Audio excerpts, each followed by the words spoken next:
Here today with Tolec from Dakota. He is an Andromedan Council representative. We're doing today the Awakening Cosmic Reality Show. And welcome, Tolec. Hi, Elena. Thanks for having me. I appreciate it. Thank you for joining me today. I'd like to begin by asking you some questions about your Andromedan experiences being on the Biosphere ships. How did you find the societies like? What do they do up there? What's their everyday normal life like? Well, the Andromeda Council biospheres, and there are 12 of them. Right now, there are 3 stationed in and around Earth space, and there are another 9 of them. And if you add them up, you have 12.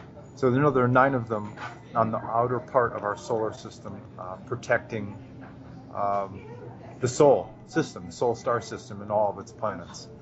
I don't spend a lot of time on the other biospheres. I can tell you my knowledge of them. I know that there are 6 that are dedicated as, if you will, hospital or medical craft, and I'll get into some of the details about those later.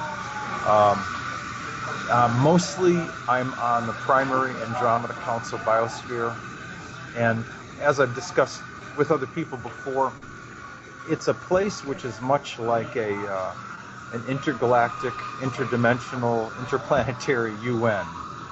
Certainly, it's in deep space usually, but because of the becoming Earth changes and the transformational shift to this planet, it's here at this moment in time. And there are, much like a United Nations, there are a lot of advisory board meetings, subcommittee meetings that take place on the biosphere, and there are a number of different groups that meet in these, if you will, advisory boards or subcommittees. I happen to be on the Joint Earth Council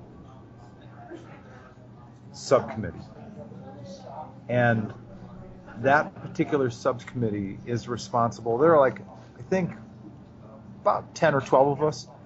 That subcommittee is responsible for coordinating all aspects of the arrangement of relations between the planet Earth and the Andromeda Council, as well as the Galactic Federation, which is the day-to-day operating management company, if you will, of the Andromeda Council. It's responsible for all aspects of trade.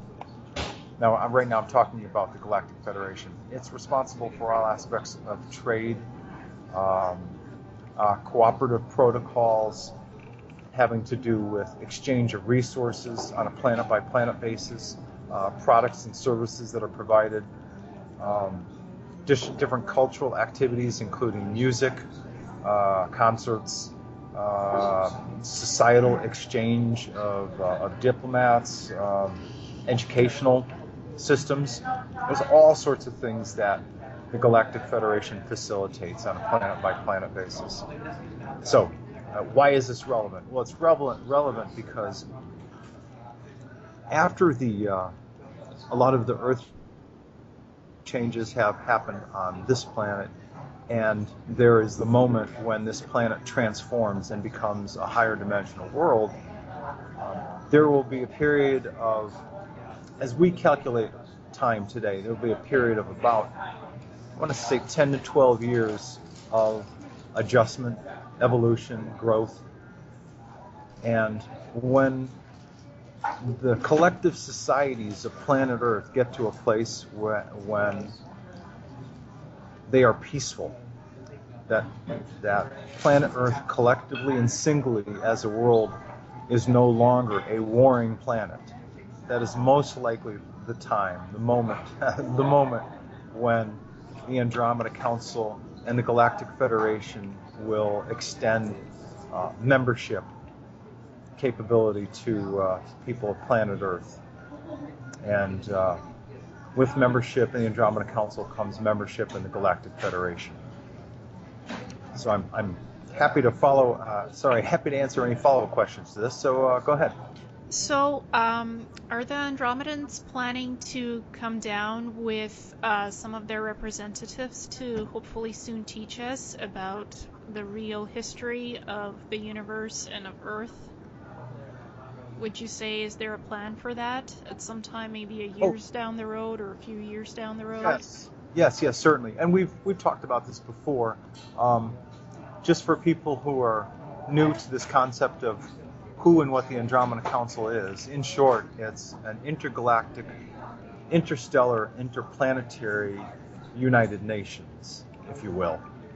And there are certainly star systems and planets that are local to the Andromeda Galaxy that are members of the Andromeda Council. By the way, which is also known as the Galactic Council out in deep space. It's known as the Andromeda Council on planet Earth, but out in deep space it's known as the Galactic Council. So you have star systems and their senior homeworlds from the Andromeda Galaxy, as well as the Andromeda Constellation, as seen from planet Earth, which are members of the Andromeda Council, and many other of the senior, actually most of the other senior star systems and their homeworlds are Milky Way based planets. So you've got both Andromeda Galaxy as well as Milky Way Galaxy members. Now, to answer your question about visitors, sometime during the height of Earth changes on this world and prior to the transformation of this planet into becoming a higher dimensional world, as well as about 10 years beyond, there will be teaching. First of all, the preliminary people who will be visiting will be Ambassador Tanka, Diplomat Maka, and Vice Chairwoman of the Council, Tanya. Those three people will be traveling throughout what we know as the U.S. and Canada and other places around the world as a preliminary effort to introduce the concept of the Council to people in person here on Earth. And they'll also be introducing the concept of who are the people of the Andromeda Council, representing the Andromeda Council, that will be visiting on Earth. And those races of people will include the people from Ventra, Tolec, Dakote, and Ritol. And there'll be many scout crafts, plural, traveling all across the U.S., assigned different regions, if you will: Northeast, Mid-Atlantic, Southeast, South Central, North Central, Southwest, West, and Northwest. And so you'll have different scout craft responsible for visiting different regions of the country, and each craft will likely have approximately 4 people, each of them of different sexes, both male and female, from, again, the worlds of Ventra, Tolec, Dakote, and Ritol. People always want to know when. Well, the answer to when is at that moment when the height of the Earth changes are happening on this planet. That's when these people will start visiting. And the same thing is true of Vice Chairwoman Tanya, Diplomat Maka, Ambassador Tanka. As the preliminary ambassadorial visitors, they will kick the process off. They will start first. And it's not about when, it's about what. As I've said quite a few times, it's about things that will happen out in space, things that will happen out in the cosmos, because of the high energies, the high magnetics, that this area of space, that this solar system is passing through right now. We're just kind of into it. It's going to get more dynamic. It's going to get more busy. But at the height of all this activity, at the height of the changes, is when Ambassador Tanka, Diplomat Maka, Vice Chairwoman Tanya, and then following right on their heels, the people from those 4 planets, Ventra, Tolec, Dakote, and Ritol. They'll be traveling to suburban, smaller cities, towns, but initially beginning with the Native American people in the U.S., because to them, people from the stars, virtually every First People, every Aboriginal race across the globe has people from the stars as being their ancestors. So they're quite familiar with the topic of star people and star ancestors. So the process of telling these Native American people the stories of who's coming and when, at least as represented by the Andromeda Council, that process will be pretty easy. And then they'll begin with the different locations around the U.S. You'll probably see the visits starting to happen in the most open. And right now I'm speaking about awareness and consciousness. Most open areas of the country that has to do with the Southwest and the West. And right after that, then all of the other parts of the country will become activated in terms of visitation by Andromeda Council aligned member planets. Those people, again, from Dakote, Ventra, Tolec, and Ritol. And again, it's about what, not when. And the what is the height of cosmic events, height of Earth change planetary events. Mm-hmm. That's kind of when everything will get kicked off. That's interesting, because I was awoken in about 2006, so I've been aware of my Star Nation lineage, and that I don't come from Earth. I'm not originally from here. I came down here. Andromedan Pleiadian hybrid, came down for a mission. So I'm quite, and I've been visiting with about 30 different Andromeda Council staff members from the Biosphere ships, getting introductions from Tolec and from Ventra. So it's interesting to see them and meet them in person up there on the ships. So I'm having a feeling that something's coming, something huge, and I sort of had a vision of, like, and they said to me, change of the guard is coming soon, so be prepared.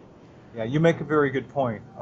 And we were talking at least briefly about this topic in preparing for this conversation. And I can tell you and everybody else categorically that the last time I was up there, which was just a few nights ago, things are very, very serious. Normally they're just going about their jobs and they're pretty lighthearted. Collectively, my family members, the people I know from the planet Dakote, and others that work up on the primary Andromeda Council biosphere, they're actually quite lighthearted. They're playful, they're fun, they're good people. They do their jobs, but they're having a good time. Right now, things are very, very serious. And there are more meetings than normally happen because the Vice Chairwoman, Tanya, who is the person that is ultimately the next step before the top, which is Chairman Dakra. She's the person to whom all the regional, for lack of a better word, pilots, commanders, captains of each of those scout craft, she's the woman who they report to for each of the regions. And they're making preparations, they're getting ready. And it's just a very serious time because there's a lot of work that has to be done once they start visiting down here. Indeed. I mean, I've been introduced to 30, like I said, 30 different staff members, anywhere from engineers, healers, doctors, geneticists, musicians, artists, all walks of life, what they do up there. And they're giving me names, what they do, little messages. So it's interesting, and I'm just saving that information. They're even saying that on Earth we have a living library, and there's like representations of what they look like on the internet. So they're pointing me towards how they look like approximately, and saying, save this picture, save the image and the info about us, so you remember who we are. 'Cause that's on. And as long as we're talking about this, I want to take a moment just to acknowledge you and the work that you did, um, both for the Pagosa Springs Conference and the Mount Shasta Conference. You did a great job providing pictorial images of who the people from Ventra, Tolec of Dakote, and Ritol look like, and people at both conferences had an opportunity to see that slide enlarged and up on a big screen. So there was a lot of conversation about that actually at both conferences. So I'm taking a moment to thank you for doing that work effort and creating those images. Well, thank you. My abilities allow me to psychically piggyback on things and see images, and when I go up there to the Andromeda Council biospheres and other ships that they allow me to see, they allow me to physically record in my brain what they look like and find like representations on the internet, because like what they said, we have a living library on Earth. The internet is part of that. Yes. And people often channel what they look like without knowing. There's half awoken people, they have no idea what they're drawing or digitally creating it's happening up there. Right. So, and as an example, the images that I have shown to people at these two recent conferences of Diplomat Maka, Ambassador Tanka, Vice Chairwoman Tanya, there are really good representations that I have of Earth people on this planet who look like the people that work up in the biosphere. So you're right.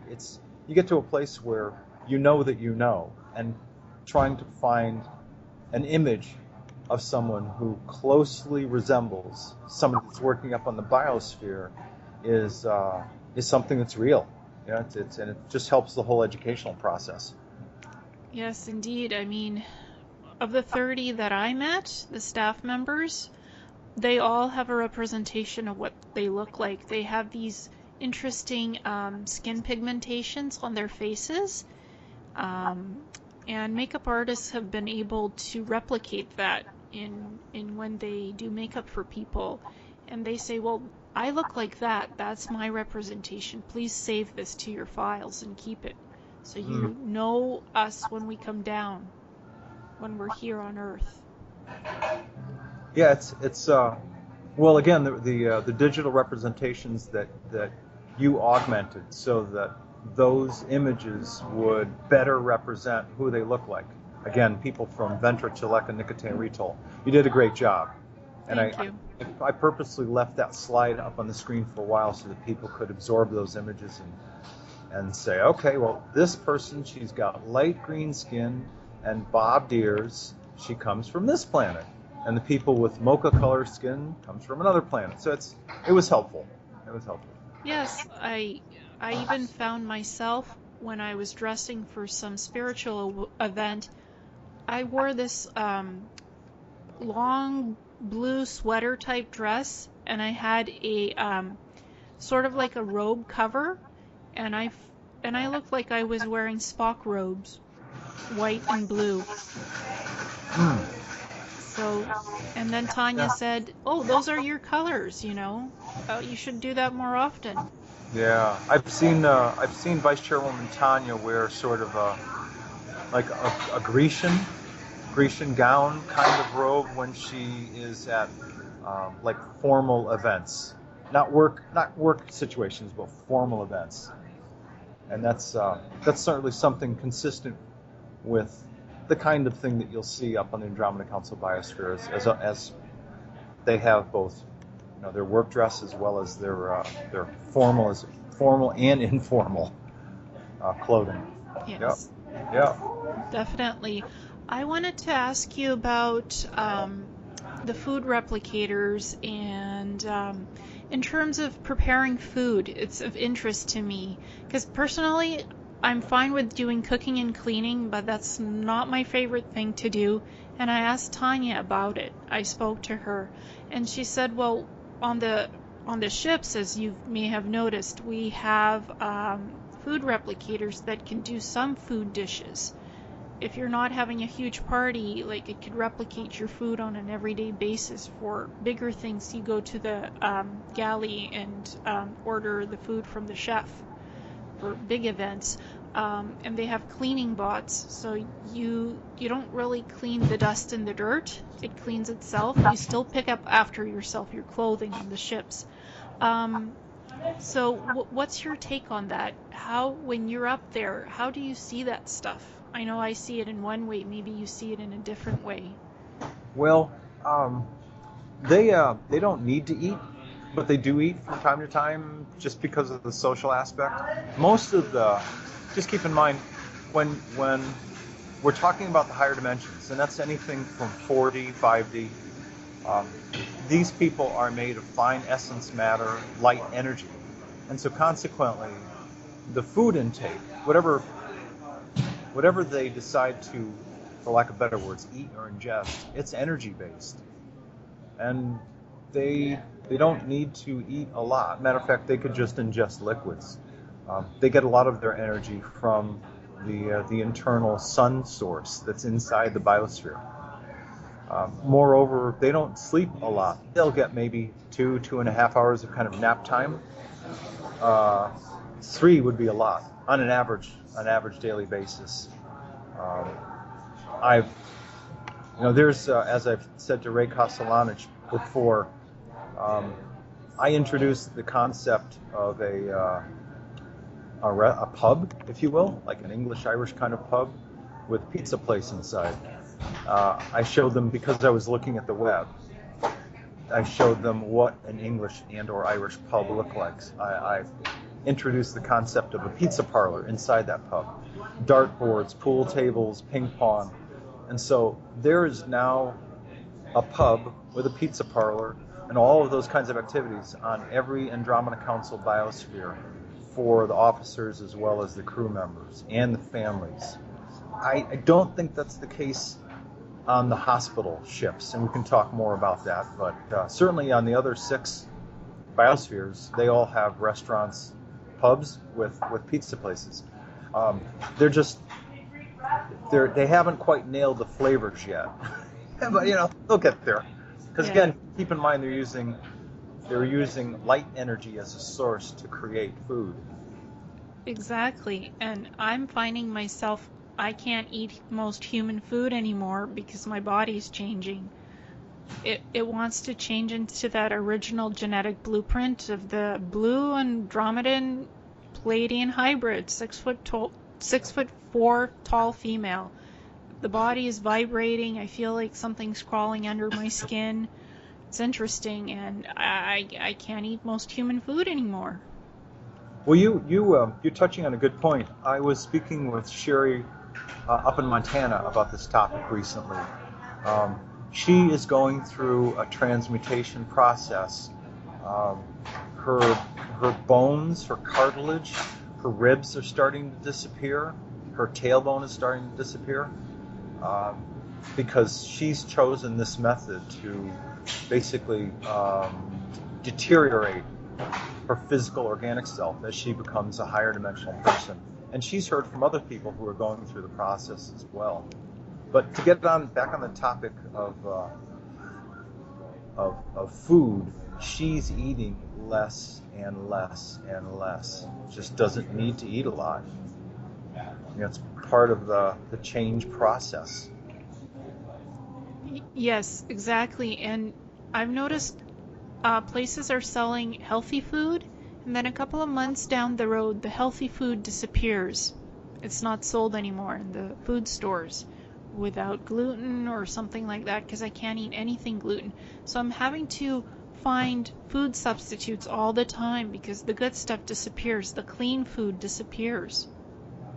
Wow, that's really strange. Are you talking about like commercial enterprises where you live, typical larger stores? Even smaller stores like Choices, which sells healthy food. I mean, I eat green lentil pasta without GMO, without gluten in it. They've stopped making the green lentil pasta, so I tried the red lentil, and I had a migraine paralysis, and my left side of my body, my foot started vibrating like I had an implant or something, just because I ate that food. Yeah. I'm finding that different people everybody's got a different process of what each person, he or she, will go through during this time of change. Some people's bodies are far more resilient and pretty much don't react to GMO enhanced foods. Other people are on the other end of the scale, and other people are highly sensitive. You might even call it environmental or chemical sensitivity. And I am learning that there are more and more of those people that cannot tolerate any kind of enhancement or change to food at all. But it really is on a person by person basis. It truly is. Yeah. The other aspect of this conversation that I wanted to address is the fact that about, I don't know, 6 or 7 minutes ago, you made a statement about a blended Pleiadian, I think you said Pleiadian Andromedan heritage. Yes. That's actually possible. I'm learning that a soul may in fact be birthed originally in the Andromeda galaxy someplace. Or it may be birthed, like for example, my soul, its genesis comes from the planet Dakote, which is a planet that revolves around the star. Their sun is Tegeta. Well, that may have been my place of genesis, but I also learned that I've had other life experiences in other galaxies, as a higher dimensional person. I've learned that I've already been 5D. I've already been 6D, functioning and living and working. And I guess the bottom line to this information, as I've learned it and explored it with my primary contacts on the biosphere, is that we have capacity, not only have the capacity, but we are actually living multiple lives simultaneously in multiple dimensions in multiple places. So we can, in fact, be Arcturian, Pleiadian, Andromedan, all at the same time, simultaneously. Most definitely. Which is fascinating to kind of wrap your head around it. Yep. I mean, I know my original soul essence was birthed on a fire planet called Kanatra, somewhere outside of known space. So originally, I'm not Pleiadian or Andromedan, but I've had lifetimes there, so I kind of have a few origination points in the universe, not just one. And I've definitely talked to my other higher selves that are stationed protecting the known universe from the reptilians as well right now. So I'm quite aware of my parallel lifetimes and concurrent lifetimes, just as what humans tend to call them, to understand this in linear time. Right. And by the way, just for anybody that's listening, I just wanted to make a comment as a heads up for folks. I'm traveling right now because of different conferences that I'm attending, and given the location where I'm at, I happen to be in the back of a restaurant. So if you all are hearing some background noises, that's what's going on. My apologies. I just want to acknowledge the noise. Yeah, that's okay. I mean, we do this work wherever and whenever we can, and we just go with the flow. Well said. Yeah, very well said. But I think, at least for those people who are interested, I think it's important for people to understand that we're not only living this organic Earth experience with a limited timeline. We're living other lives in other dimensions, in other galaxies simultaneously, which again is quite an enormous concept to try to wrap our heads around it. And I've used the analogy before, and it actually works for people. A lot of people are used to the concept of pizza. Well, if you think of a 24-slice pizza, which is pretty big, think of your higher self or your oversoul as a 24-slice piece of pizza. It may in fact be more, but that you animate this earth body, this physical earth human form, with maybe a slice and a third. You're using about that much energy for this body. And there are other slices of your soul, which I call a spirit essence, that function on their own, and or animate bodies in different dimensions and different star systems and different planets simultaneously. So your 24 slice pizza, or your oversoul, is huge. It's enormous. It has great capacity to function and to think and to experience life. It's about the best analogy that I can give to help people understand what it's like to be a soul and experience organic life on this planet. Yeah, I agree with you. I mean, when I was talking to the blue lady, which is my ultimate higher self, she said I had about 80,000 lifetimes as an ET and 202 lifetimes as a human being on Earth and other 3D-like planets. Yeah, those numbers make sense. Yeah. Because the soul branches off into different directions, and there's more than one piece of the soul that's out there experiencing things right now. I know of two higher selves that talk to me that are stationed way out where in the galaxy, and they're doing their bit. I'm doing my bit down here, and we can talk to each other. The energies allow us to do that now. It's amazing. Yeah. It's and some people are just getting used to the concept of being in touch with your higher self. You may not always know which aspect of your higher self that you're talking to, but if you do it enough, you get to the point where you don't even need to have a place of quiet. I think it helps people. It helps a lot of people to meditate. It's even easier if you get out into nature quite a bit, because you'll start to hear the sound of your heart, the beating of your heart, the sounds of nature, birds tweeting and everything else. But the more, and I know I've said this before, but the more people are out in nature, the more that you can be in the frequency at the dimensional frequency of love. And that same vibration of love is the same vibration that's out in nature. So if people spend more time in nature, it'll be easier for them to tap into their higher aspects, their higher selves. Anything that you can do, the parenthetic you, anything that any of you can do to quiet your mind and be in greater touch with yourself, vis-a-vis your intuition, a lot of things will come a lot easier in your life. That's true. Another quick question I was just thinking of. You said that in one of your PDF files teachings that humans can petition to be adopted by the Andromeda Council and be placed with a family. Can they do that before the shift happens, before the Andromedans come down here to teach us? Or is this part of the experience when things do shift over? Yeah, it's part of the whole transformation process, that if some humans, as an example, there's going to be one designated biosphere. I'm pretty sure it's the one called Pleiadra. And that specific biosphere is designated as for lack of better words, a transport ship for those people who won't want to live 4D and higher dimensional life on Earth. For the people that really want to continue living 3D life, they're going to need to do it on another planet, because this planet is going to become a higher dimensional world.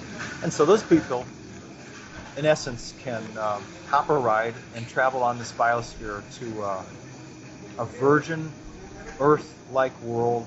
It's actually about the size of Jupiter, which is still within the Milky Way galaxy, but it's going to take about 10 years for people to get there. Now, having said that, there are a couple of other options. For people that want to experience higher dimensional Earth life, they just stay on planet Earth. No chambers, no other kind of technology necessary, nothing. All you have to do is have the desire to stay on planet Earth and go through the transformation process, and you will. For those people who are Earth humans that want to work on the Andromeda Council biospheres, that option is available as well. And that's where you'll find the adoption process will come into place. There'll be some kind of sponsoring family that will and there'll be a number of them, that will sponsor Earth humans so that they can move up to the Andromeda Council biospheres, live and work on them. And as long as we're talking about that topic of biospheres, there are 6 Andromeda Council biospheres that are designated as medical ships, hospital ships. One of them specifically is designated for Earth humans, and they can hold millions and millions and millions of people. And one of the reasons, the primary reasons why there's one hospital ship dedicated to Earth humans is because this whole process has never happened before on planet Earth. And there'll be a lot of people who intuitively know they just want to stay here on Earth as these processes are happening and changing, and they're going to need some help. Emotionally, they're going to need some help. Spiritually, they're going to need some help. There are also people who are, as a means of speaking, there will be people on Earth that after the change happens, they'll be standing around looking at their husbands or wives and their kids, and they'll be saying, "What just happened? Why does everything look different? Why are there more colors? Why are people taller? What are these animals that we've never seen before? What's going on?" Well, that Andromeda Council biosphere is essentially a place of emotional and spiritual healing. And when I say spiritual, I'm being literal. I'm talking about the fine essence, bioetheric matter that animates an Earth human body. There are some people who are going to be in some stage of shock that aren't familiar with any of the material that you and I are talking about. Mm-hmm.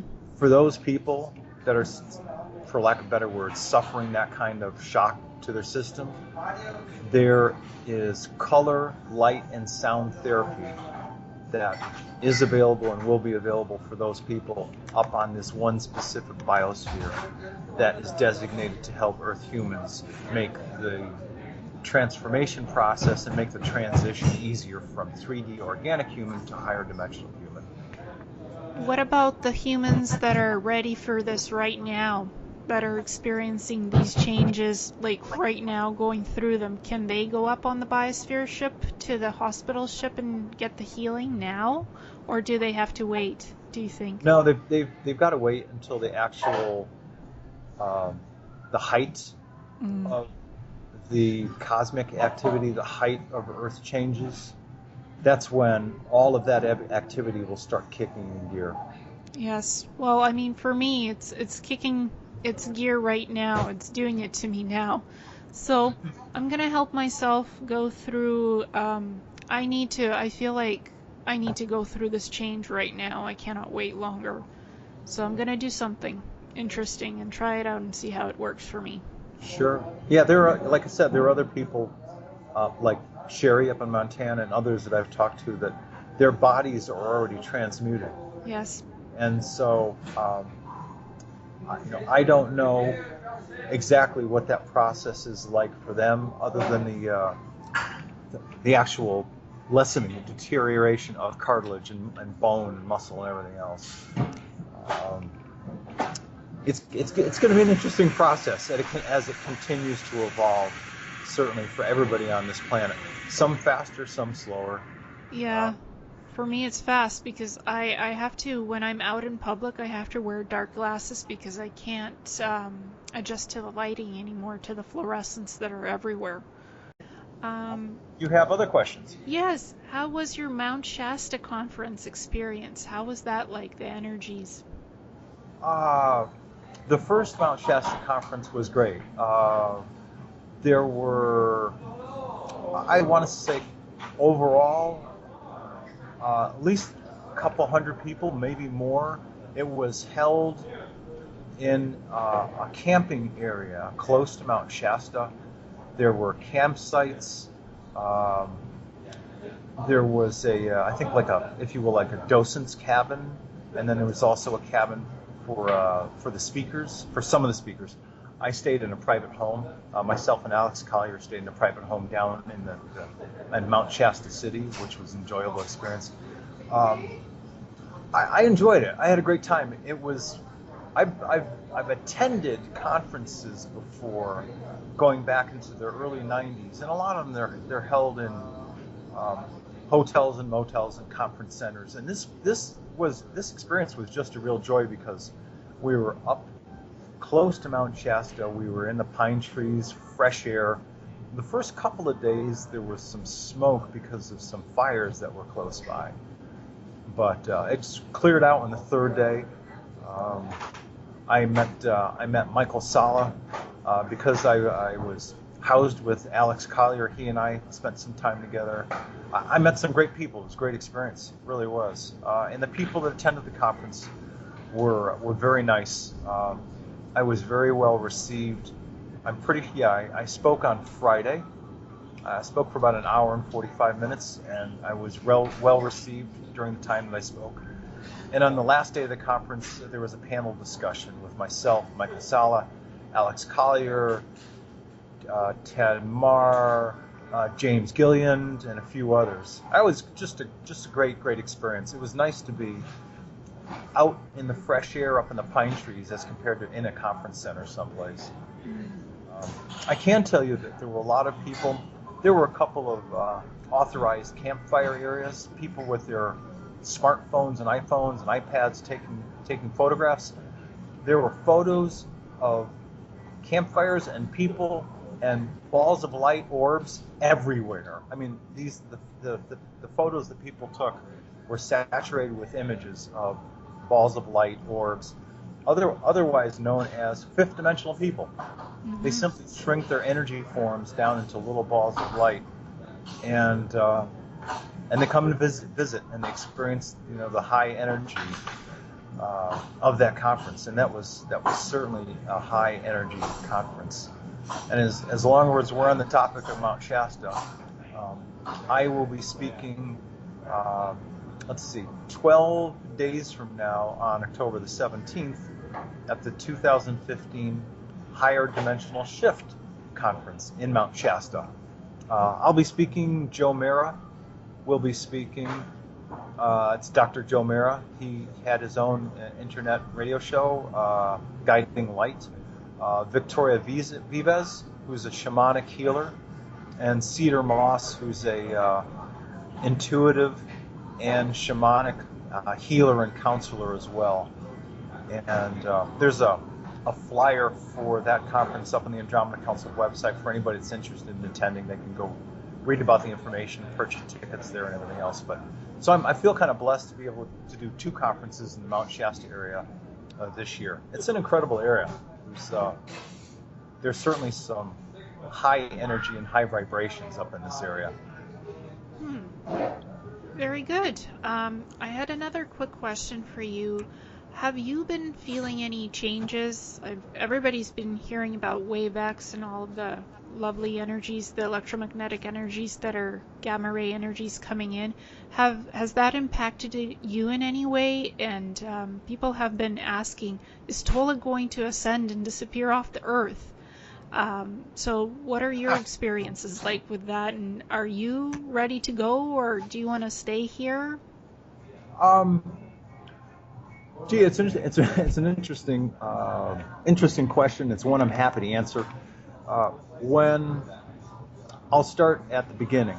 When I first left the Andromeda Council Biosphere, because although I was birthed on the planet Dakote, I've had many lifetimes here on Earth, and I was also asked to come back down onto Earth for this lifetime. And from the memories that I had and my experiences prior to leaving the Andromeda Council Biosphere and coming down here, I didn't really want to come back to Earth, and I pretty much had to be convinced. Having said that, it's an absolutely beautiful planet, and it's an incredible planet, and it's a beautiful place to live. And I would not say that I've had an easy life. It's been very challenging, but I've had a very enjoyable life here. As an Earth human, I've had a great career. This is a different time in my life. I'm doing all of this Tolec work, and I'm here on planet doing this Tolec work for as long as I need to be here on planet. Um, am I ready to go off planet? No, I'm not. I still have some additional work to do here on planet uh, with this work persona name of Tolec. Uh, I will be here on planet as long as they need me here on planet, either doing conferences and or speaking in conversations, interviews like this. Um, when it is time for me to leave, which will likely be during the peak of the Earth changes, during the moment, likely probably just prior to the moment of the transformation of this world, um, I already have if you will, a succession plan in place where somebody will make an announcement that I've officially left planet. Um, uh, there's a replacement for me. I certainly don't believe that he will take over this Tolec role at all, but I have future work to do on the Andromeda Council Biosphere as well as in deep space. There's My memory is correct on this one. There are 21 other star systems, more specifically their home worlds, with at least 3 planets that are Earth-like. And those 3 Earth-like planets, though they have far fewer societies and far fewer cultures, kind of like 1 or 2 races of people on a per-planet basis, they've already been infiltrated and compromised and abused by Draco and Hydra reptilians on those worlds as well. And sometime in their future, their near future, they too will be transitioning and transforming from 3D organic worlds to 4D, higher dimensional worlds. And so my work will likely take me to those worlds sometime in the not too distant future. But step 1 for me is to complete this Tolec work. And then at the appropriate point in time, they'll tap me on the shoulder and say, okay, it's time for you to work up here on the Andromeda Council Biosphere. And my Tolec work on the planet will be complete at that moment in time. But it's certainly not now, that's for sure. Mm-hmm.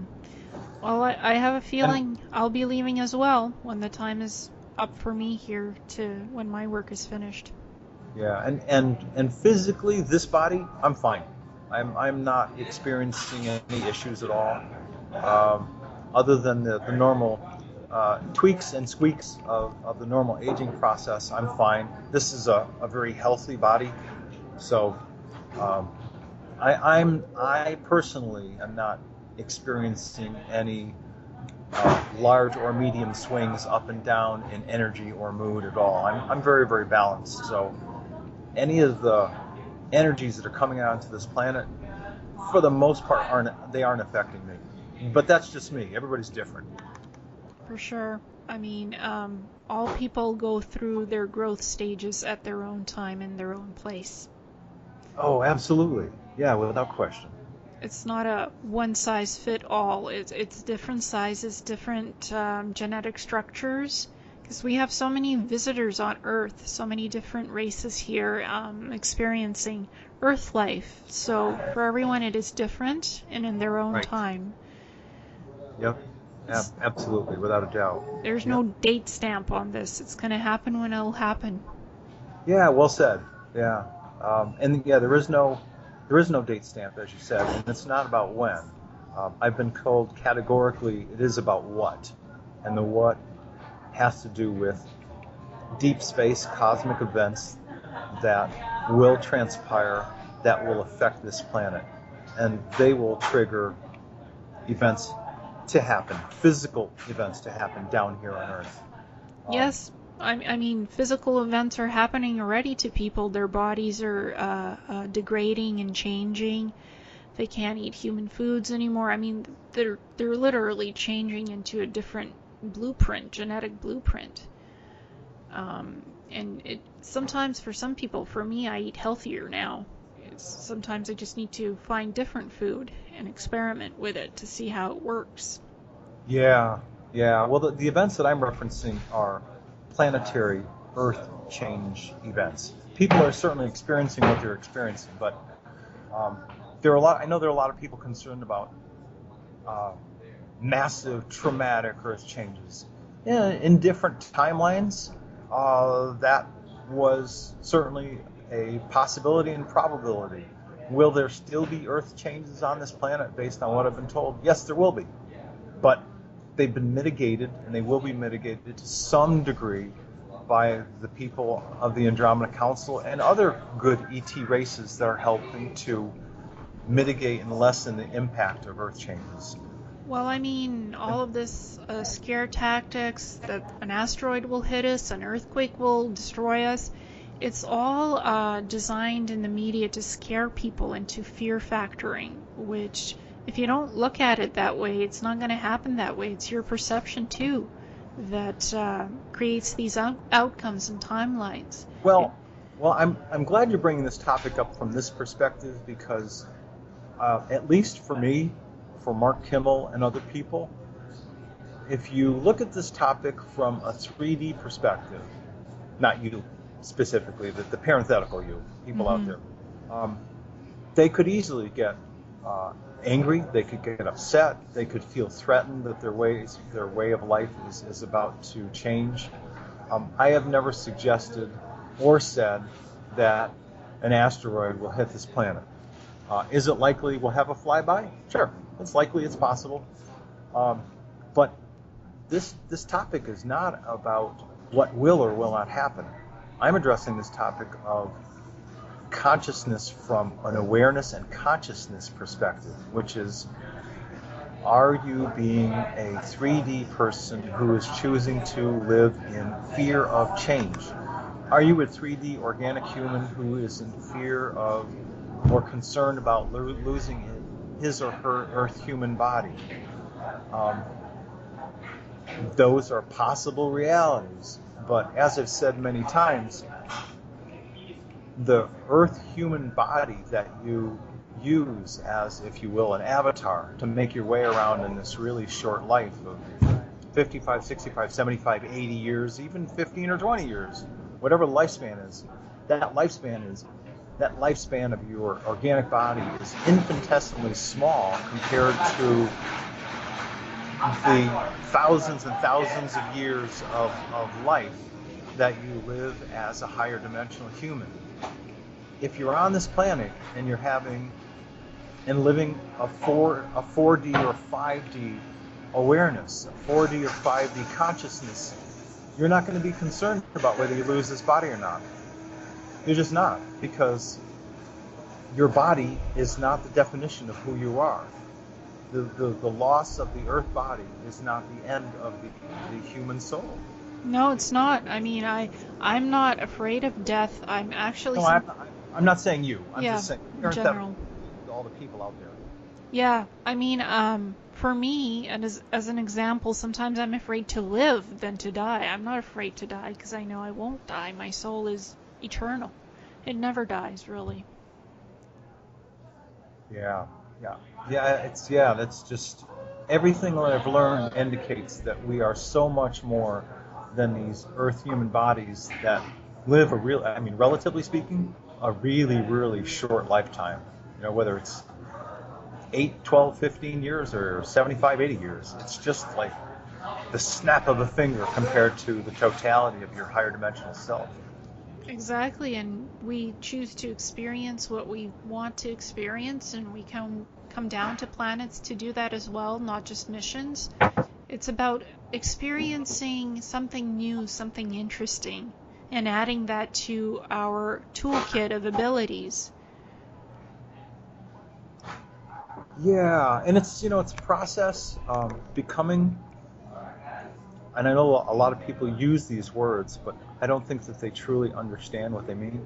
Becoming spiritually aware is not about getting closer to God or Creator or creation or the source, the force, the one, whatever word you want to use. You can do that as a process of becoming more spiritual. But the process of becoming spiritually aware is actually the process of learning about your spirit essence, your fine matter essence, heritage. Who are you? Where did you come from? And more specifically, what are your gifts and skills unique to you? Not you, the parenthetical you. All of us out there. as we live these lives on this planet. That's what spiritual awareness is all about. Learning about the truth and the depth of your soul and what makes you unique. Well said. Yeah, that's what spiritual awareness is all about. At least the way I've been taught. Me too. That's what I found out. I've never prayed to one God, to one being. I have always known that there's something out there, there's more, that everything is made of this energy, this fluidic energy, and you experience it as you're meant to, and you learn from yourself about your higher self, about your energetic self, not just your, the body that you're in. Because you're more than just one level of being, you're multiple levels of being. You exist in more than one place, so it's all about these processes of learning who you are and who you interact with at times too. It helps to enrich your life. Yeah. As I've learned about the different aspects of myself, and we talked about this earlier, I've been astounded to learn that I've already been a 5D person, I've already been a 6D person, but the language is actually more accurately, I am living a 3D organic life. I am living a 5D higher dimensional life. I am living a 6D higher dimensional life all at the same time. I said this to Don Daniels. He and I had a conversation recently, I guess about a week ago, and I said, think of the life of your soul and its different manifestations like in a pool or in an ocean, where you just go, oh, there's a life, there's a life, there's a life, there's a life. It's not on a linear timeline. It's more like different experiences in a large pool or a large lake or a large ocean. You just go, there they are. There's all these experiences I'm having simultaneously. I think it's just easier for people to grasp that visually instead of thinking of it as a line, a linear expression of maybe linear on this planet, but out in the cosmos and the different dimensions, it certainly is not. Yes, definitely. I mean, you see pictures in the lake, a picture of this life, a picture of that life, and you can bring it up and have a look at it, put it back, have a look at another one. Yes. And you see a whole flow of these pictures, these visual images, these stories that are happening simultaneously. So it's interesting. You can pick and choose to have a look at them, put them back, go forward, go backwards, go to the present, and explore. Yeah. I've seen hundreds, literally hundreds of male faces of the different lives that I've lived. And the best metaphor I can give people is, pick up like a thick book, 2 to 3 inches thick, and you open the cover, and then you just kind of use your thumb and flip through all the pages. I've seen hundreds of faces of my different lives on this planet. As a matter of fact, in a conversation just a few months ago with Ambassador Tonka and Vice Chairwoman Tanya, we were talking about, I think even the gentleman who's the commander of the Biosphere, we were all involved in this conversation. We were talking about my unique interest in the concept of time. And I think we talked about this briefly, but it's a story worth telling so that people get grasp the difference between higher dimensional life and 3D life. Mm-hmm. They told me that most of the other star seeds that started coming down onto this planet about 100,000 years ago, they started coming down on this planet about 100,000 years ago. And prior to that, most of the slices of soul essence have been Lemurian that are on this world. About 70% of the people on this world are in fact Lemurian. And the remaining approximate 30% of us are from different star systems, from different worlds, from different dimensions, all taking on a living Earth human life. So I'm, okay, got that concept nailed. So again, I was trying to find out, I actually asked the question from their perspective, because asking the way I had been asking before wasn't getting me the answer. So I said, okay, so you're telling me that I've been coming to this planet for about 75,000 years. Yes, you have. And so I've been living a number of Earth human lives over the course of 75,000 years on this planet. Yes. I'm like, okay, good. So, from your perspective, Ambassador Tonka, because he's the spiritual advisor to the council, Vice Chairwoman Tanya, because I've been working with you guys up in the Andromeda Council Biosphere for years and years and years and years. How long does it feel like to you guys that I've been gone off the Andromeda Council Biosphere, living these Earth human lives? And I want you to give it to me in sort of Earth human terms, how we would express time. And collectively they went, to us, the way you guys express time, to us it feels like you've been gone about a year and a half. And I went, what? And I had the same conversation with Don Daniels in an interview about a week ago.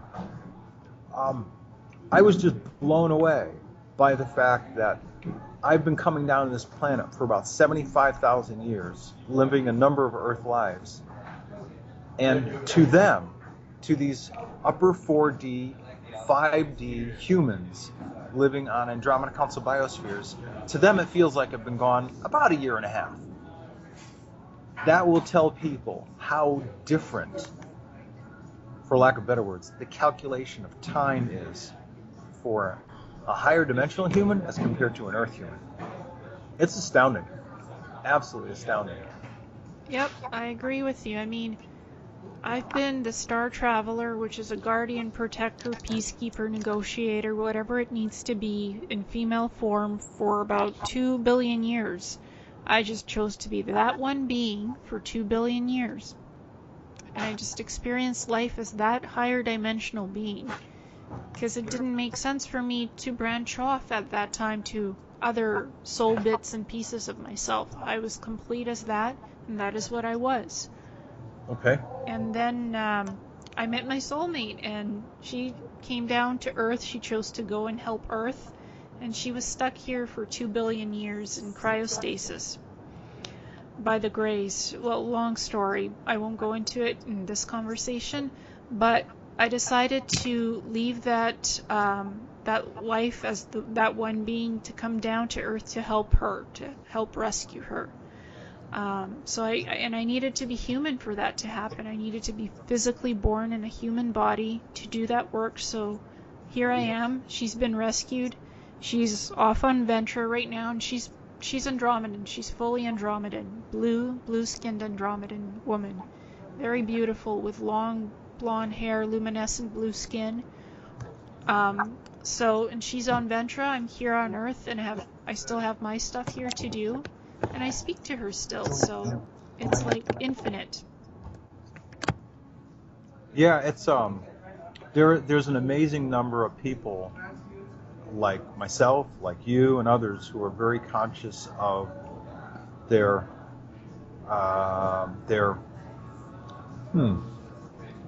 total, if you will, the totality of their life experiences and what their work is here on planet. Yeah, without a doubt. And you're not the only one. Nope, there's a lot of people who are experiencing interesting things right now. It's the most interesting time in Earth's history to be here. There hasn't been a moment like this in a long time, so we're witnessing something special on this planet.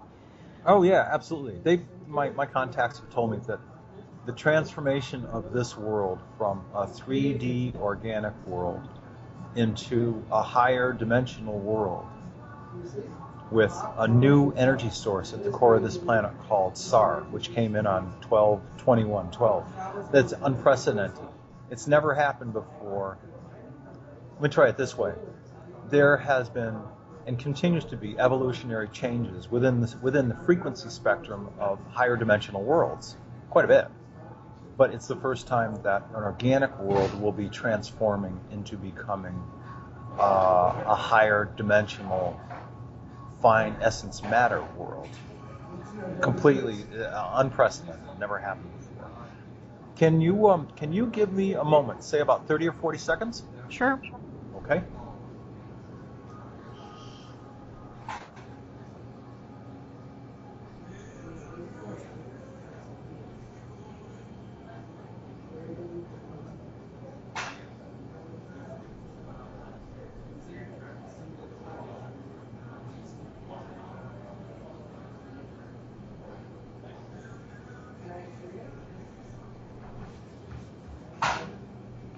Okay, it's a restaurant. It's a busy place. Got to allow for other things and other people. Yeah, that's fine. Thank you. It's part of human life. It's part of the 3D experience and seeing different things around you and experiencing things all at the same time. Yeah, absolutely, absolutely. Um, so what other things can we talk about while I'm here? I know that at one point Earth was a 12th dimensional world, and Yes. something happened because of Atlantis and their misuse of technology, and it dropped slowly back to 3D to save the planet so it wouldn't explode like Maldek did. Because the Maldeks also used technology in the wrong way, and it happened on Mars. That's why it's barren right now. There was a huge explosion back there. Do you think if humans continue the way they are now, that there's a possibility of a timeline where that could happen again? Or will that not be permitted ever again to happen on this world, Earth? Um, it's my understanding that part of this transition process leading to the higher dimensional transformation of this world is a joining, a coalescing of various timelines, and that based on everything I've learned, the transformation of this world from that of being a dense, slow, organic matter world as it is today into becoming a higher dimensional world is I'm trying to search for the right words for this. There's so many things that I want to say that if you don't include the word time, it's hard to describe it. But it's the best thing I can say is it is the moment. This is the moment in the evolutionary cycle of this solar system and this world to evolve. It's the, if you will, the blueprint of this solar system, and more specifically of this world, that it evolve and become a higher dimensional fine essence matter world. And at that moment of transformation, what people would likely see is a Earth going from being a beautiful blue organic ball in space to being a translucent light blue crystal ball out in space. If you were to see it from deep space, you would see this crystal blue Earth once it transforms. So it's, there's not been, at least with people I'm talking to, there's not been any discussion, any concern about the planet going through a horrific catastrophe of it being hit by an asteroid or meteor or blowing up. That's not been any part of any conversations that I've been part of at all. Earth changes, yes. Adjustments to coastlines, yes. Waters rising, waters falling, yes. Land rising, new islands, yes. But the destruction of the world, not at all. Not at all. Well, I'm talking about not cosmically by asteroids or anything, but by us humans. The fact that we're technologically, we're actually living in the 19th century. Technologically, we don't have all the technology we could to clean up the Earth because of certain matters and certain cabals and Illuminati and all of that stuff. But I'm talking about humanity in terms of reaching a technological peak like the Atlanteans did, where they blew up their own island. I hope that doesn't happen with us reaching to that point of technology and not knowing any better. The best way that I can address this topic is that based on what I've been hearing from my own Andromeda Council contacts, I cannot speak for other people, but based on what I've been hearing over the past 4.5 years and as recently as the past few months, this period, this moment of transition and ultimate transformation of this world is not something that we're looking at 50 or 75 or 150 years or 200 or 300 years down the road. again, we're talking about time, so this is a really difficult thing when we talk about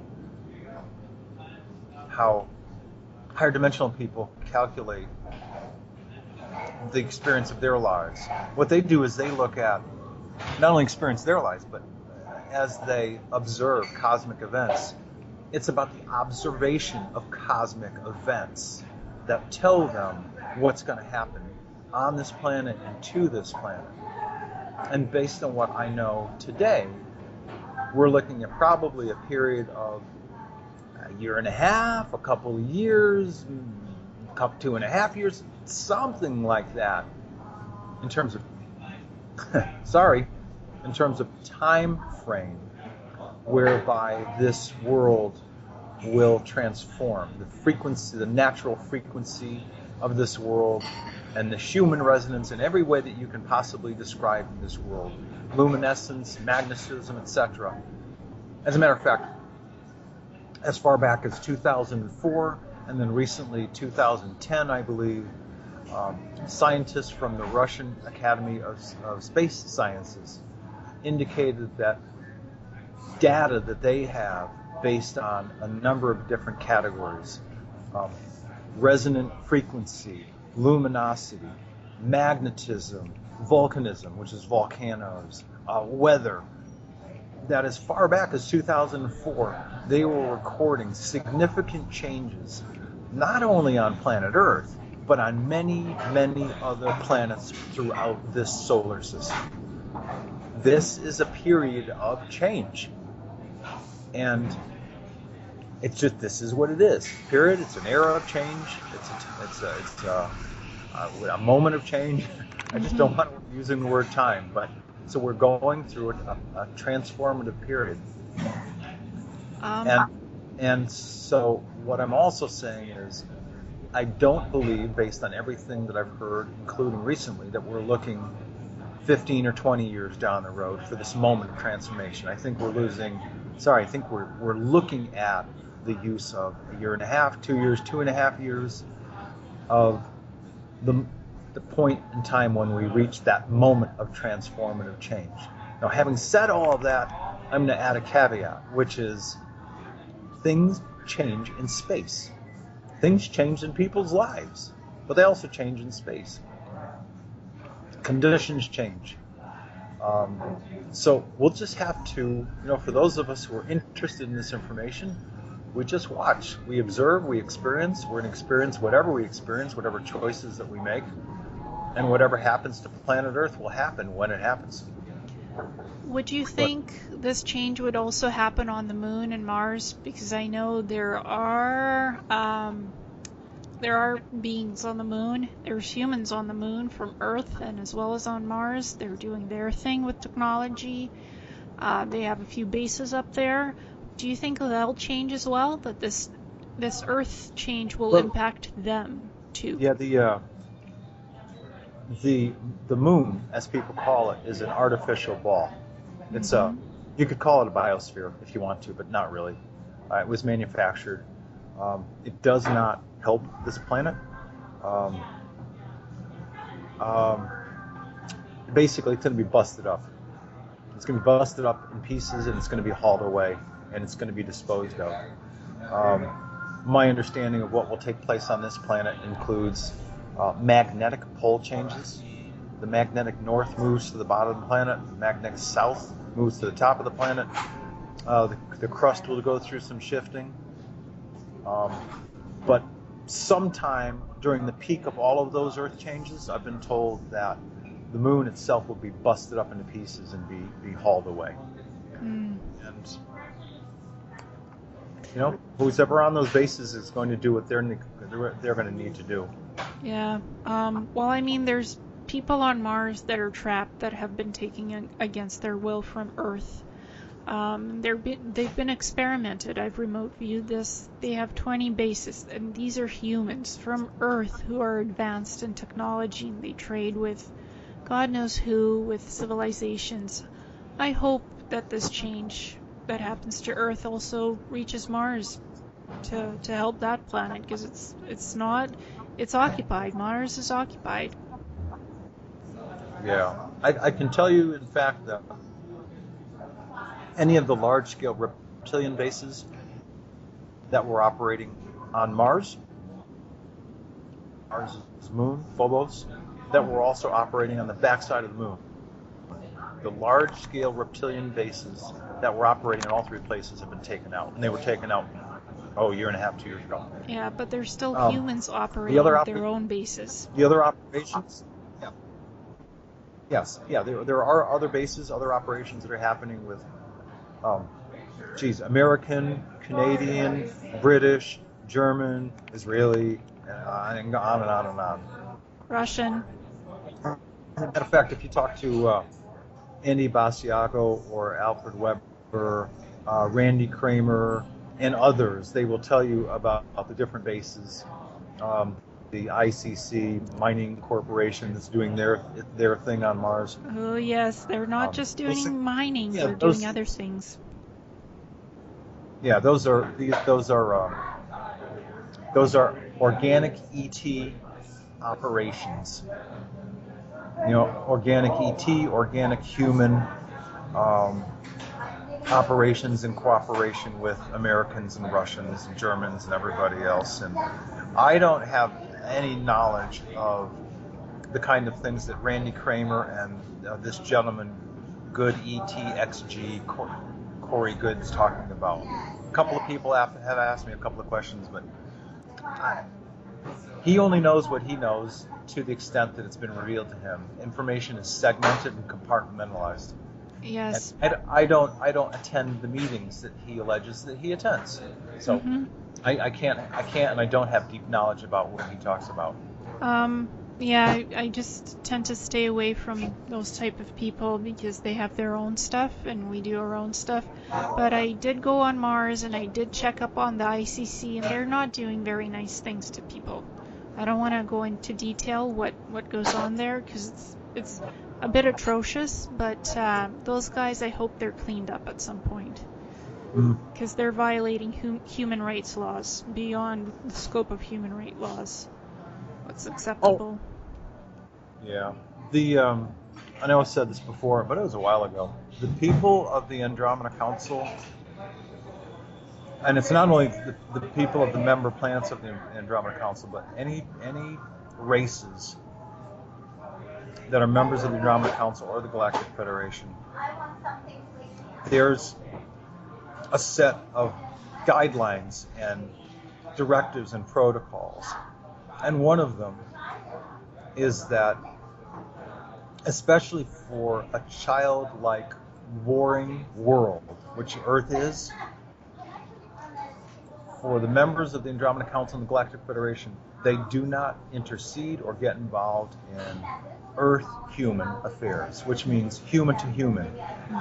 France against Germany, Germany against France, France against Italy, Italy against Russia, and on and on and on. And whatever races are, they do not get involved.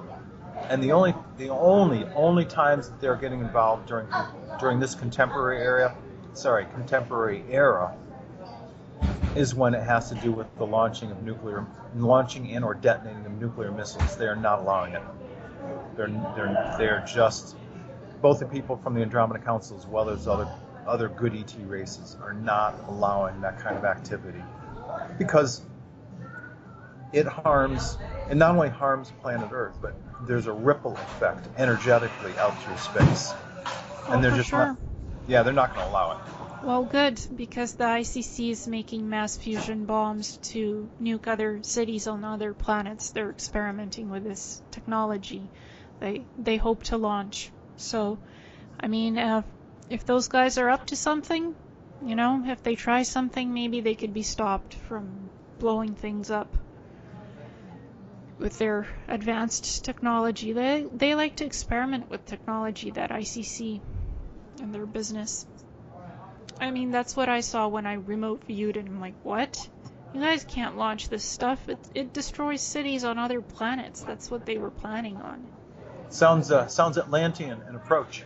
It is, because these guys think in terms of money and power. Money and power. They don't think in terms of energy and how it affects other people if they blow up other cities on other planets. And these guys trade with advanced civilizations. Humans are trading with advanced civilizations on Mars.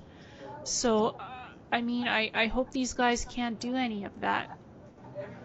Yeah. It, Yeah, you bring up a good point. There are so many. I'll try to use numbers that people can wrap their heads around. There are thousands and thousands and thousands, probably millions. I don't know what the number is, but let's say thousands and thousands of organic life forms. You and I and others on planet Earth are organic life forms. Head, shoulders, chest, arms, legs. We eat food, we ingest. We are slow, dense, organic human beings. Well, there are humanoids and other life forms that are also still 3D organic, that exist all throughout the cosmos. And in a conversation with Mark Kimmel this summer, he and I were kind of just chatting about the expansive amount of life throughout the cosmos. And he said to me that his literal Andromedan, because his soul essence is from the Andromeda galaxy, his Andromeda contact people were telling him and shared information with him that indicates that there's millions and millions of life forms out there. Some have physicality, some don't. Some have form, some don't. But that like 99% of the millions of life forms that are out there are higher dimensional. yes. And that 99%, for the most part, isn't even aware of the thousands of us that are organic. Kind of like we are traveling so slow as turtles that they don't even see us doing what we're doing. Because as higher dimensional beings, they move at unprecedented speeds, kind of like the hare and the tortoise.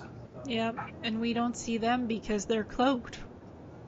Well, that's true as well. But to think about the fact that 99% of all life and all of the dimensions, out of 100%, is higher dimensional, and yet there's still thousands and thousands and thousands of life forms that are organic. Those are just astounding numbers. And I'm just using numbers that people can wrap their heads around. The numbers are probably actually a lot bigger. Yes, and there's also not just one universe, there's a few universes. So Yes. try to wrap your mind around that one. It's incredible. Yeah, very well said. Yeah.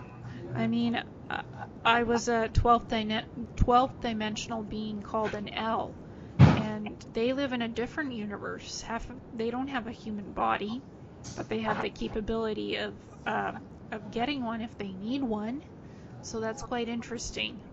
I mean, I saw them and how I lived there in another universe, and I'm like, wow, these guys are amazing. So, I mean, there's all kinds of different, like you said, corporeal beings and non-corporeal, higher dimensions, multi-universes, and humans, and even in a 3D body, have the capability of traveling into higher dimensions. We're not just one set of 3D. We're higher dimensional beings already. Oh, without a doubt.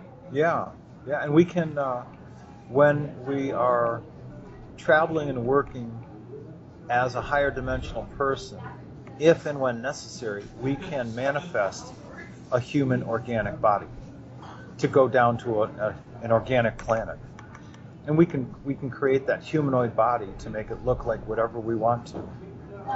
Basically from the fourth dimension on up, you have the capability to do that. But mostly it's 4D and 5D people that do that. From what I understand, from 6D on up, they're just pure energy, pure light, pure energy. They can create form if they want to, but there's really no need. Yeah, unless they want to see something interesting and go to a planet. And they can have that ability. And Right. I've experienced the Star Traveler doing that quite a bit, shifting between dimensions, higher 5D to 12D and lower, and taking on different forms and shapes and bodies, visiting millions of different planets, building biosphere ships. So it's like I even saw how this universe was created. So it's interesting how energy and sometimes technology interact together, how you can create bioenergetic living technology from energy, and then we recycle that. Once you've created something, the technology just gets recycled back into energy. Oh, absolutely. Absolutely. I've been astounded at the technology that I've seen, not only in the primary Andromeda Council biosphere, but on the hospital biospheres that I've visited. Um, the use of color and sound and light therapy is astounding. Now, they can use those different modalities to heal human tissue, blood, bones, etc. But they use it more often to create healing for the spirit, the bioetheric body that each person has. Mm-hmm. For certain colors in combination with different frequencies, tones, sounds, assist in the healing process directly of the human bioetheric, the electrical energy body. It's about the only way I can say it. The other words I use are soul essence that animates the human form. Yep. So yeah, they're amazing. They Amazing. were able to do that in Atlantis at that time, and I think we'll be going back to that as well. I've certainly seen the Biosphere hospitals and centers. I've visited and I've seen them use the light energy to do that. And I received a little healing from them. I was quite hesitant to ask to be healed fully because for some reason I have this hemiplegic migraine with paralysis. I have to figure out why I wrote this in for myself to experience that. I was hesitant to ask them, can you heal this? So I didn't ask. I just watched and observed in their medical healing centers. I wanted to say, can you get rid of this for me, like now, but I didn't say it. Well, everyone in his own sorry, wrong word, but everyone in his own time. Yes. Yeah. I mean, I'm sure they would have, if I asked, they probably could heal it, and I know they can because their technology is amazing. But I didn't ask, and there's a reason probably for that, and I'll find out why soon enough, I think. Sure. So, would you like to share anything else with us? Well, it's certainly been a busy time in my life since I've been doing this traveling to speak at these different conferences, including the one coming up on October 17th, also in the Mount Shasta area. It's simply been a dynamic time for me, which is good. It's certainly broadened my horizons. I hadn't done any extensive traveling in about 4 or 5 years since I started the Tolec work, but it's always good for me to get out and work and be speaking with people one-on-one. I will tell you that there are a lot of people that are awakening, even today, that are searching for this information, asking questions, looking for answers. I think that the best thing that I could tell people is to follow your own intuition. Do for each person to whatever degree they want to. Do your own research. Take in the information that feels right for you, that feels the most appropriate for you, and act accordingly. Many times I'll say, set your intention, intention, give it attention, and then take action, follow through. And I think those words are wise for anything in life in terms of trying to accomplish things. Me too, I agree with you. I always try to access universal knowledge, not just on the internet. I go to the cosmos, I go to the Akashics, to the universe itself, and I ask my questions out there just to get that pure essence, fine matter essence answer, the clean answer that I want.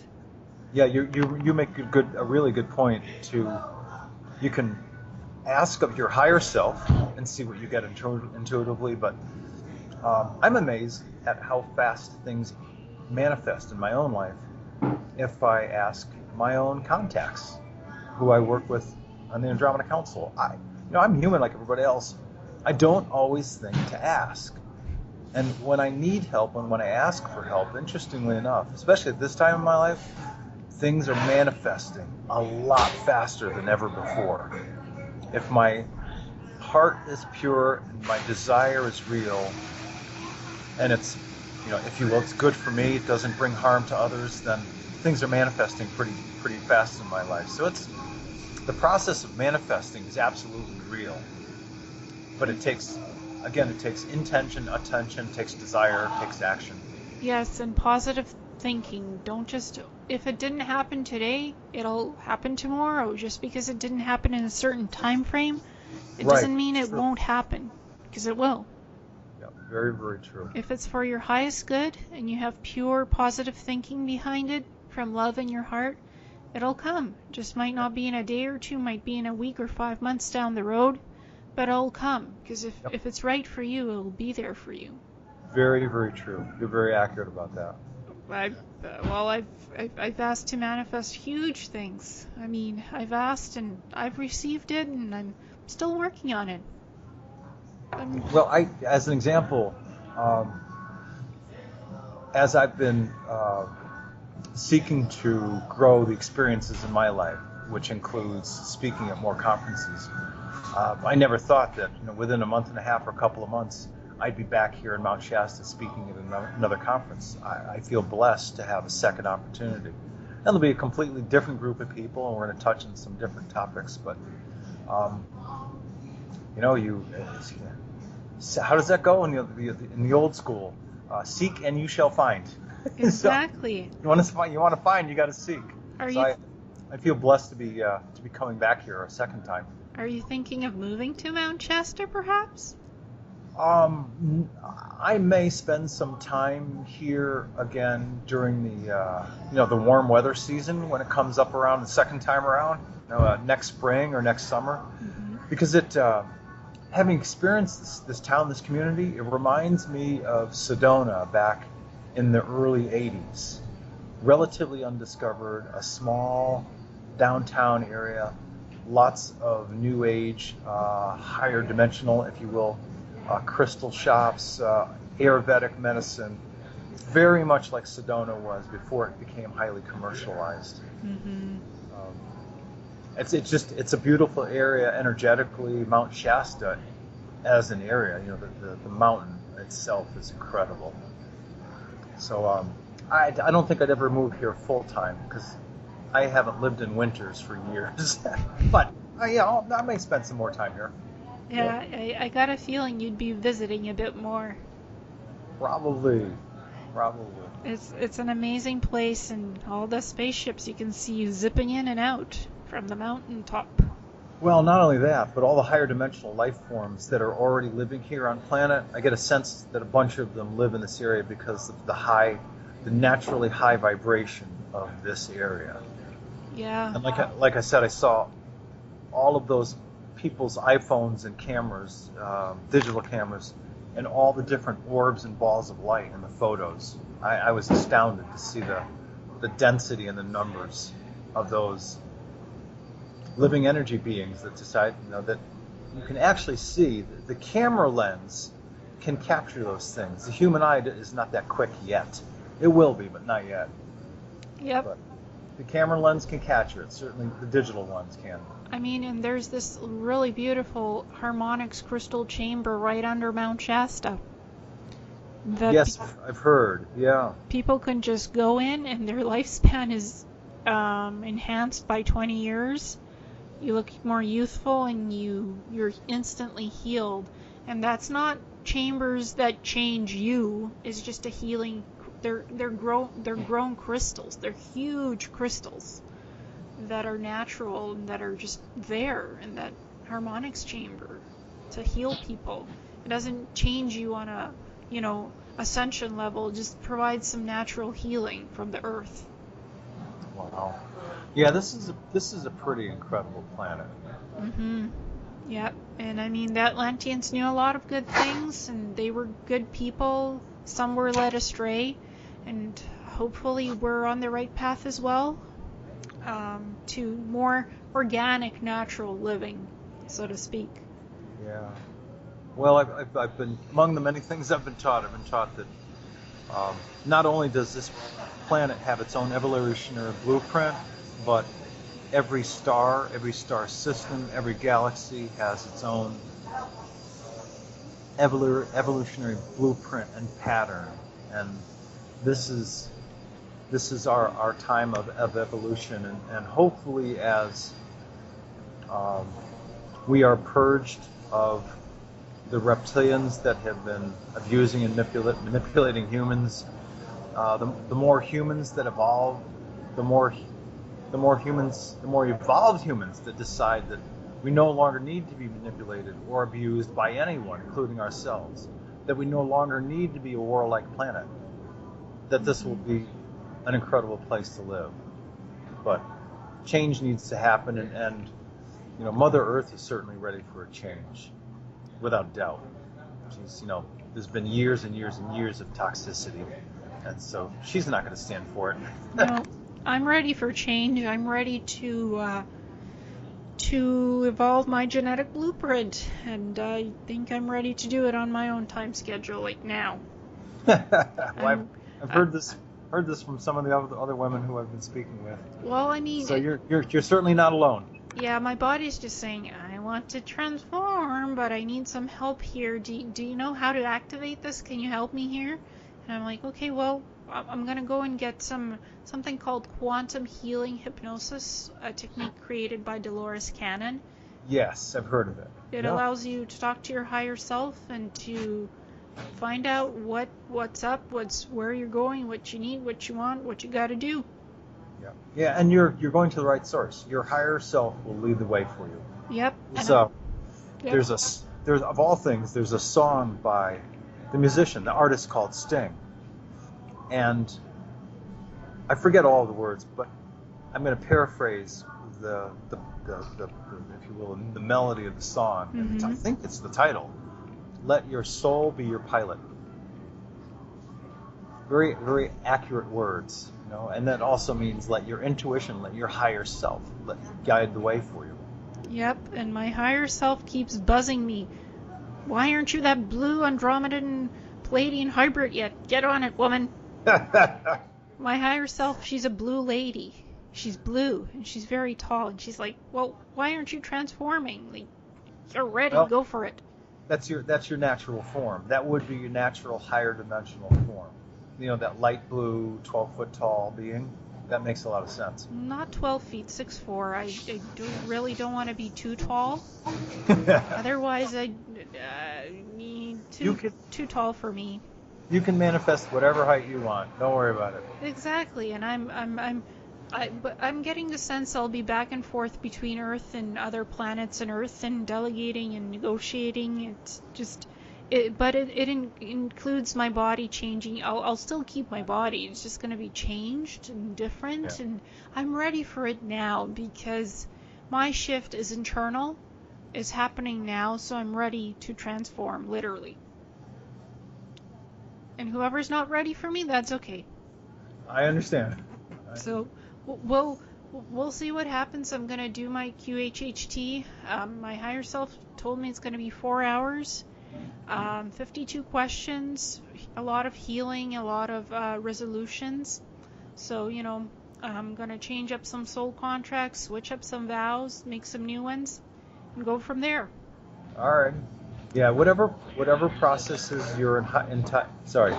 whatever processes your higher dimensional self, your intuition tells you to follow, you're absolutely right by following them.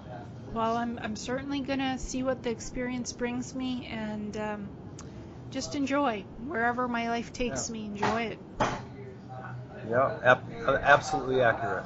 Yep. Well, listen, I want to thank you for having me today. It's certainly been a fascinating experience, and keep up the good work. There needs to be a lot of people like yourself out there who are not only talking to guys like me, but are having their own valuable experiences, and you certainly are having your own. And the more people that are out there telling about their own amazing experiences and life stories, the better. The better for everybody. Exactly, and it's about having wonderful experiences, interviews with men, women, everything that's in between as well, because we are multifaceted beings. So it's allowing people to have an experience, to talking with people from all walks of life, because everyone has something beautiful to offer each other. Yeah. With each other. Yeah. So very well said. Having an open mind and being open to new experiences and blessings in our lives. I think that matters quite a lot right now as we're coming together as a consciousness, awakening consciousness. Yeah, about the only thing that I could add to that would be whatever age, those of you who are out there, whatever your ages are, understand that you have not only the ability but the right to discover your own unique gifts and skills, but I would also add to it, discover your joy. Whatever those things are that make you really, really happy, do more of them. Bring as much joy as possible into your lives. That would be my closing comment. Yeah, and inspire others to do the same. Yeah, well said. Yep. Thank you, Tolec, for joining us here at the Awakening Cosmic Reality Show, and I hope we can do this again soon. Okay, Elena, thanks a lot. Thank you. Take care. Bye for now. You too. Bye.